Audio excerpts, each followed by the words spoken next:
Achetez sa maison, les 5 erreurs qui peuvent transformer votre rêve en cauchemar. Imaginez avoir enfin les clés de votre maison entre les mains. Vous entrez, vous regardez les pièces, vous imaginez déjà votre famille y vivre. Puis, quelques semaines plus tard, les problèmes commencent. Une infiltration apparaît après une forte pluie. Les mensualités deviennent de plus en plus lourdes que prévu. Des travaux urgents s'ajoutent au crédit. Et cette maison, qui devait représenter la sécurité, commence à vous empêcher de dormir. Comment un rêve peut-il se transformer aussi rapidement en piège financier? Alors, moi je suis William Synesius, j'ai grandi en Guadeloupe et je connais les réalités de nos territoires. Les prix élevés, les contraintes liées au climat, la rareté de certains biens et les dépenses que les annonces immobilières ne montrent jamais. Mais en bâtissant progressivement mon patrimoine dans l'immobilier, j'ai aussi découvert qu'un achat réussi ne dépend pas seulement du montant disponible. Il dépend surtout des erreurs que vous pouvez éviter avant de signer. Alors dans cette vidéo, je vais vous révéler les pièges les plus coûteux lors de l'achat d'une résidence principale et vous montrer comment sécuriser votre projet. Alors, restez attentifs jusqu'à la fin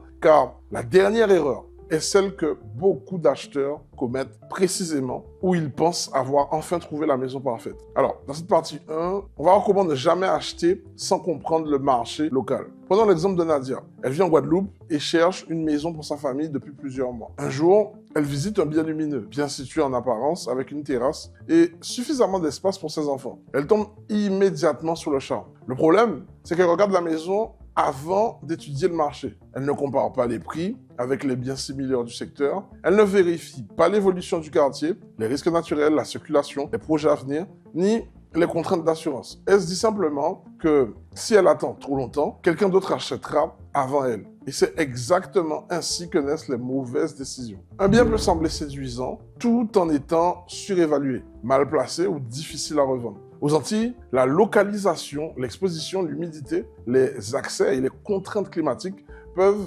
fortement influencer la valeur réelle d'une maison. Avant de faire une offre, Nadia doit donc répondre à une question essentielle. Achète-t-elle une maison ou une émotion?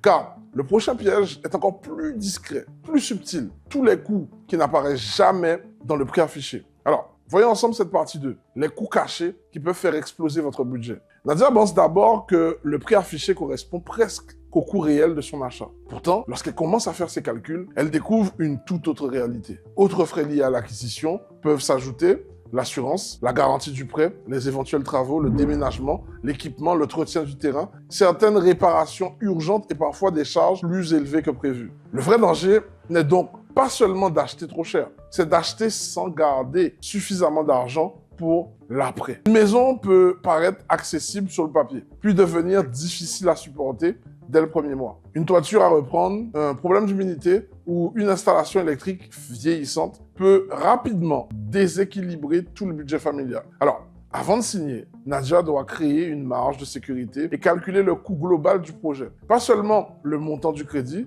Et vous, quelles dépenses oubliées vous inquiéteraient le plus après un achat? Dites-le moi en commentaire, car dans la prochaine partie, nous allons voir pourquoi une simple inspection peut parfois vous éviter des années de problèmes. Donc, dans cette partie 3, ne jamais négliger l'inspection avant l'achat. Nadia retourne visiter la maison avec un regard différent. Cette fois, elle ne regarde plus seulement la cuisine, la terrasse ou la taille des chambres. Elle cherche ce que l'émotion lui avait empêché de voir. Des traces d'humidité, derrière un meuble par exemple. Une fissure traverse un mur extérieur. Le tableau électrique semble ancien.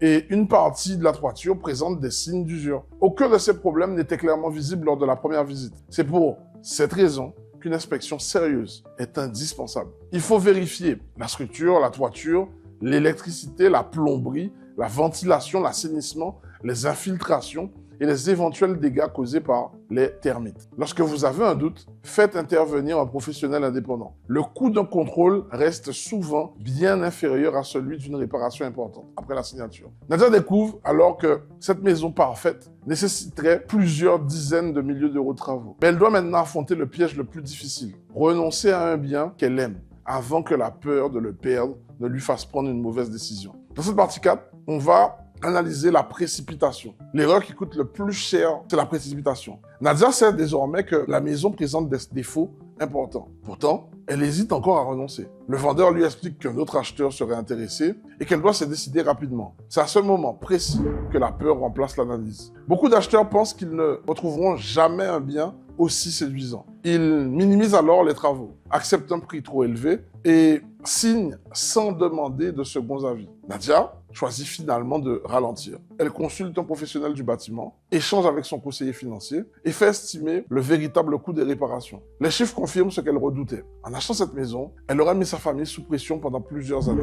Elle décide alors de repartir. Quelques mois plus tard, elle trouve un bien, moins spectaculaire au premier regard, mais mieux situé, plus sain et surtout compatible avec son budget. La maison parfaite n'est donc pas celle qui provoquait le plus d'émotions. C'était celle qui protégeait réellement son avenir. Il reste maintenant à réunir toutes les leçons de Nadia pour éviter que votre propre rêve immobilier ne devienne un poids. Donc, une bonne maison doit protéger ton avenir. Nadia n'a finalement pas perdu la maison de ses rêves. Elle a évité une décision qui aurait pu lui coûter des années de stress, de travaux et de sacrifices. Son histoire nous rappelle 5 choses essentielles. Comprendre le marché local, calculer tous les coûts cachés, faire inspecter le bien, résister à la précipitation et demander l'avis de professionnels compétents avant de signer. La dernière erreur annoncée au début était donc celle-ci. Croire qu'un bien est parfait simplement parce qu'il provoque une forte émotion. Je répète, j'ai grandi en Guadeloupe. Je sais qu'aux Antilles, en Martinique, Guyane, dans toute la Caraïbe, acheter une maison peut représenter le projet de toute une vie. C'est justement pour cette raison qu'il ne faut jamais laisser l'urgence décider à votre place. L'immobilier peut devenir